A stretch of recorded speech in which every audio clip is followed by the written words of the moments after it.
studied in organization behavior, there are two primary outcomes. Anyone? Yeah, please.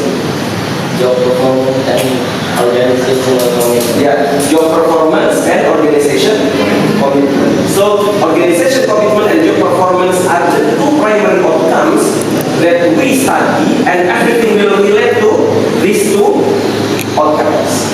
Please remind me again, what is job performance? Ya, kinerja pekerjaan itu apa? Iya. Anyone wants to try it, please? Hal yang berdampak pada perusahaan. Yeah, everything that will impact to the organization, either positively or negatively. So, if for example, people in the organization, they behave counterproductively, so it will impact toward the performance of the organization negatively. So this is also kind of a job performance. Jadi meskipun orang di dalam perusahaan itu kemudian dia berperilaku yang merugikan perusahaan, contohnya tadi misalkan kita di sebuah lembaga pendidikan, terus orang-orang di dalam lembaga pendidikan itu guru-gurunya, mungkin karyawan-karyawannya yang seharusnya masuknya tepat waktu malah datang terlambat. Jadi harusnya dia ngajar tepat waktu malah datang terlambat, ngajarnya terlambat atau tidak membuat persiapan yang matang dan lain sebagainya, sehingga secara overall akan merugikan kinerja perusahaan. Ini berarti juga masuk ke dalam kategori job performance, tetapi job performance yang negatif. Okay, so today we will discuss about the next primary outcomes. Nah, kalau kemarin kita sudah berbicara tentang job performance, now we will discuss about organizational commitment. What is organizational commitment and what will we do, if we understand about organizational commitment? So here is the learning objective. Diharapkan nanti teman-teman mampu menyimpulkan beberapa teori-teori tentang organisasi, because teori organisasi atau organizational commitment adalah satu daripada primary outcomes of the organizational behavior. Khususnya karena kita khususnya adalah pada manajemen pendidikan pesantren, khususnya adalah dalam mengelola lembaga pendidikan pesantren. Indikatornya adalah nanti kita akan menjelaskan definisi dari organisasi, kemudian apa sih sebenarnya hubungan antara organizational commitment sama ada istilah withdrawal behavior. Kemudian kita melihat juga tipe utama dari organisasi dan akan menjelaskan contoh-contoh dari withdrawal behavior. Oke, ini saya mau teman-teman diskusi ya. Nanti silakan diskusi, bisa satu baris ini satu kelompok, satu baris satu kelompok, satu baris satu kelompok. Coba ini. Menurut kalian, apa yang dimaksud dengan komitmen organisasi? Ini untuk mendapatkan jawabannya coba dibaca bersama-sama ini. Untuk mendapatkan jawaban yang tepat, bayangkan misalkan Anda sudah kerja selama 5 tahun di sebuah perusahaan. Bayangkan ya, teman-teman sudah kerja 5 tahun, atau mungkin lebih lama lagi, 10 tahun di perusahaan itu. Atau katakanlah sudah ngajar 5 tahun, 10 tahun di sekolah itu. Terus tiba-tiba teman-teman dapat tawaran untuk ngajar di tempat yang lain atau kerja di tempat yang lain. Kira-kira Anda akan menetap di sini atau pindah ke tempat yang lain? Kalau menetap, kenapa menetap? Kalau pindah, kenapa pindah? Oke ya? Terus apakah Anda apakah Anda komitmen? Apakah Anda memilih tetap untuk di perusahaan itu atau memilih untuk pindah? Kalau menetap, kenapa sebabnya? Kalau pindah, kenapa sebabnya? Oke, silakan diskusi. Diskusi satu baris ini untuk kelompok aja. Gak apa-apa, pindahkan kursinya. Kursinya pindahkan. Ya, jawab kedua aja. Bayangkan teman-teman sudah ngajar di sekolah selama 5 tahun atau 10 tahun gitu ya. And then you got an offer to teach in the other school. Do you want to stay, commit with your school, or do you want to move out? Anyone wants to give his opinion?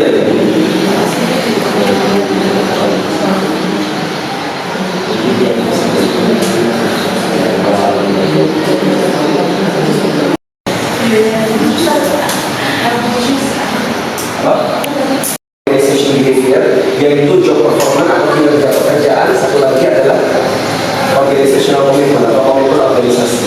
Nah, yang mau kita pelajari praktek hari ini adalah tentang organizational commitment. Tapi sebelum itu, Anda mau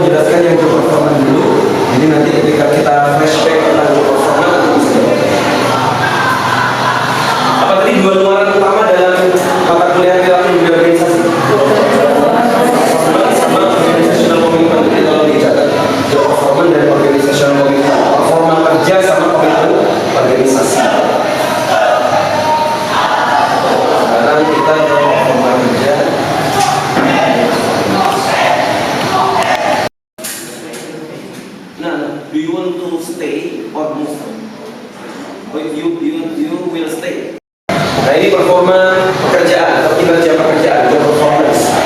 Job performance itu the value of the set of behavior that contribute. Come forward one of the team. Yeah, each person of the team come forward here in front of the class, and then please give his or her opinion about whether he or she want to commit or he wants to leave the organization. And then explain why. Why do you want to stay? Why do you want to commit? And why do you want to leave? Why do you decide to leave? Okay? And I want that each person explain his or her opinion in English. Okay, starting from this group first, maybe? Anyone? Bismillahirrahmanirrahim. Assalamualaikum warahmatullahi wabarakatuh. Okay, we are from the group one. Will present about the type commitment, which will be explained by our brother Evians. Okay, I'm from Group 1, my name is Edithian, so I will explain to you about type of commitment. The first is effective commitment, the second is continuous commitment, and the last is normative commitment. So there is three types of commitment, and the examples and also the explanation will be explained with my friend Kasari Komelode. Assalamualaikum warahmatullahi wabarakatuh.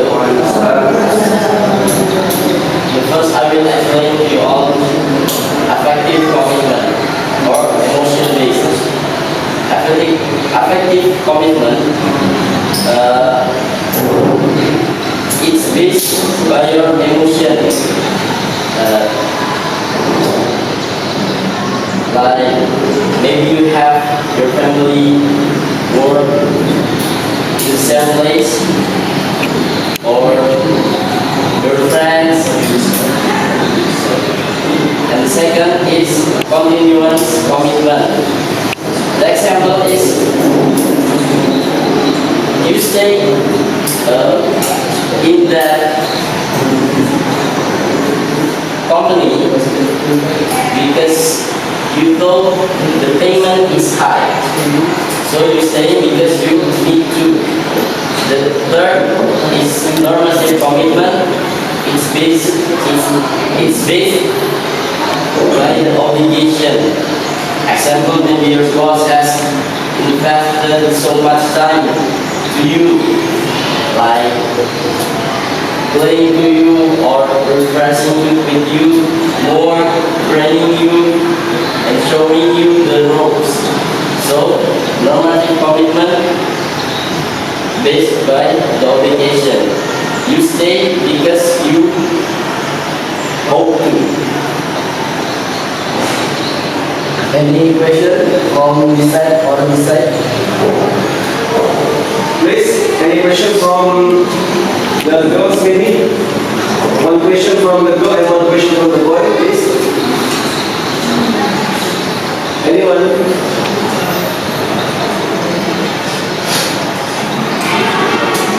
Yeah, please.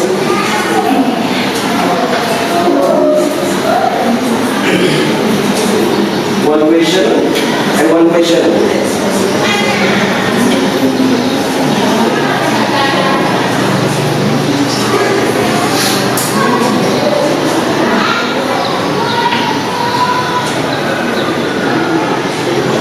Yeah, please.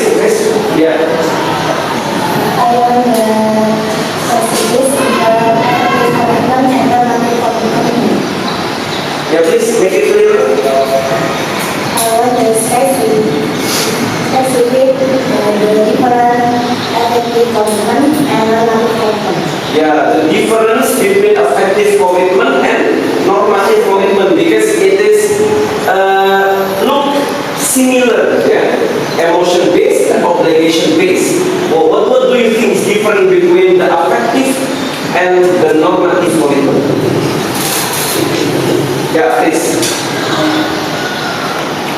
Okay, the effective commitment usually if you have stayed in that company, like I also work in this place because this place has goods or have given me a good experience that I will never forget, or some things that made you will not forget this place and give you the best improving. And that's so you feel, oh, this place is so has a big role for me, and then I want to live from this place. And then if obligation, normative commitment, that's by obligation, that's example if you work in some place, that's you have a boss and your boss gives you the best training that make you must do something and you will never leave to the place, and or your boss gives you the best payment if you do that, and then you can leave. Okay, yeah. But the explanation make it a little bit similar. Yeah. Look at the difference. The emotion based you say because you want, and the normative you say because you hope to. Itu aja. Kalau saya nggak bisa tinggalkan, saya kenapa? Ya wajib. Ini saya memang harus di sini. Kenapa saya ada kok? Nggak bisa saya tinggalkan. Oke, closing.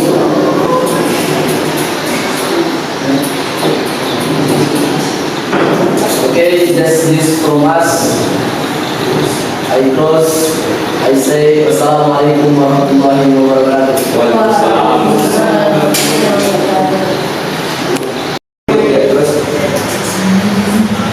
Yes, ma'am. Office because I want to looking for the other experience bigger than my first office. But before that, I want looking for and know what the progress of vision and mission in that office. Okay, so she decided to leave. She decided to leave the organization because she will look for the new experience. But before that, she want to know and understand what are the programs, what are the how is the curriculum in that new school. Because she will really pay attention more, to the programs and curriculum. Okay, good, thank you. Oke, kita dapat satu alasan kita dapat satu alasan kenapa tadi dia pilih pindah. Di antaranya adalah new experience, getting new experience. Then the programs may be better, the curriculum may be better, and also will give more experience. Okay, this good. Okay. Bisa yeah, please. I choose to leave because I think I will get higher payment and get new experience. Yeah, the new experience is the same, but we get new idea from him that people may choose to leave his or her organization to the other organization because of new or higher payment. If you got an offer to teach in the other school and then the payment is higher than your payment you got from your old school, maybe you will leave. Okay, thank you. Sit down. One last opinion from you? Yeah.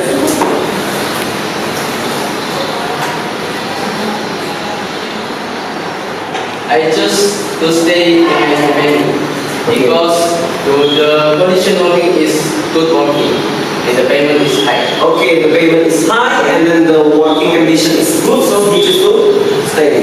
Okay, anyone wants to give his or her opinion again? Whether to choose to commit or leave from this? Yeah.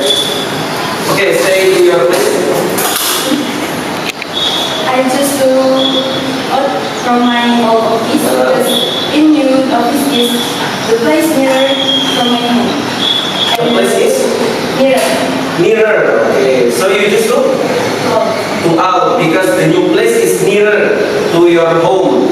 Yeah, rather than the old school or the old organization. Okay, good, thank you. How about you, Miss? Do you choose to commit or do you choose to leave? Needs to come back Yeah, why? because I have to move. Oh, because you will you just to commit ya, because you have had already a good relationship with your friends. Okay. Nah, dari semua yang teman-teman Antum sampaikan tadi, kita bisa mendapatkan satu kesimpulan apa itu organizational commitment. Okay, so organizational commitment is a desire on the part of an employee to remain as a member of an organization. Yeah. So organizational commitment is a desire on the part of an employee to remain a member of an organization. Oke ya, ini ceritanya. Tapi tadi selain ada yang milih untuk tinggal menetap, ada beberapa yang memilih untuk apa? Pindah, keluar. Kalau di sana bayarannya lebih gede, kalau di sana apa programnya lebih bagus, di sana misalkan jaraknya dengan rumah saya lebih dekat. Seorang karyawan mungkin bisa jadi tidak komitmen pada organisasinya, terus kemudian menarik diri. Ada namanya disebut dengan withdrawal behavior. Withdrawal behavior is a set of action that employees perform to avoid the work situation. Jadi kalau orang itu sudah merasa tidak betah di organisasinya, kira-kira menurut Antum, kalau misalkan ada orang yang sudah nggak betah sama kerja di situ, biasanya dia ngapain? Jarang masuk, lagi bolos, jarang masuk bolos, sama ya? Beda istilah aja. Terus lagi malas. Boleh malas-malasan masuk sih, tapi malas-malasan kayak bisa. Kenapa? Mungkin apa? Bisa jadi mungkin dia sudah mulai tidak komitmen pada organisasinya atau pada sekolah tempat dia mengajar. Nah, sebagai kepala lembaga, kita perlu mengantisipasi kenapa kok seperti itu dan kita cari tahu sebabnya kenapa. Karena setiap orang itu punya komitmen beda-beda pada organisasinya. Nah, teman-teman perhatikan ini. Look at this diagram.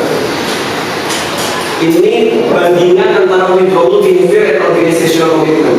If the organizational commitment is high, then the withdrawal behavior will be low. Orang yang punya komitmen organisasi yang sangat tinggi, keinginan untuk menetap di sekolahnya kalau dia ngajar atau di perusahaannya kalau dia kerja, maka kemungkinannya sangat kecil untuk melakukan withdrawal behavior. Pasti dia datang ngajar terus. Kalau ngajar dia masuk terus, bahkan bukan cuma masuk, sebelum jam masuk sudah datang.